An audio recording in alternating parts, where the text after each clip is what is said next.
అంటే ఓటిస్తున్నారు కానీ వాళ్ళ ఉద్యమాలలో వాళ్ళు పాల్గొంటారు. కాబట్టి వాళ్ళ ఉద్యమాలలో వాళ్ళు పాల్గొనాలి, వాళ్ళ ఉద్యమం నిర్మాణం చేసుకోవాలి.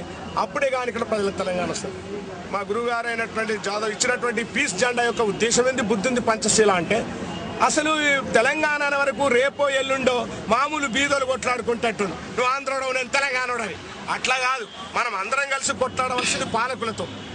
పాలకులు 52 నుండి ఇప్పటిదాకా పరిపాలించిన కాంగ్రెస్ పాలన అయితేమి, తెలుగుదేశం పాలన అయితేమి, ఈ రెండు పరిపాలించాయి. ఈ ఇద్దరు పాలకులతో మనం కొట్లాడాలి. ఎందుకుంది ఈ తెలంగాణ?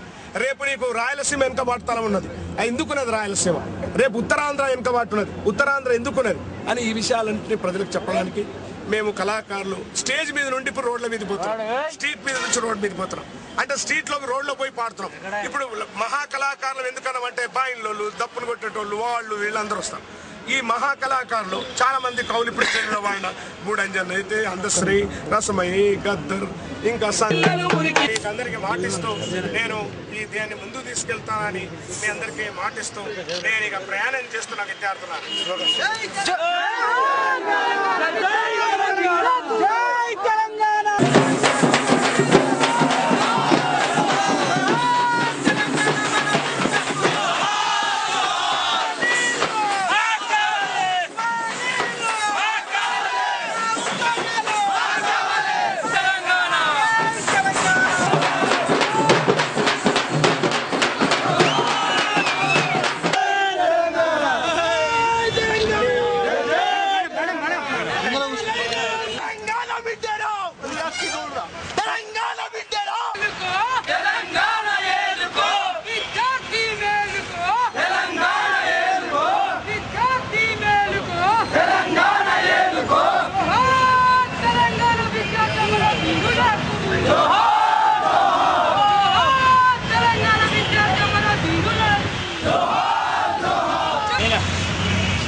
హైదరాబాద్ మీటింగ్ కోసం బాగా చేసాం.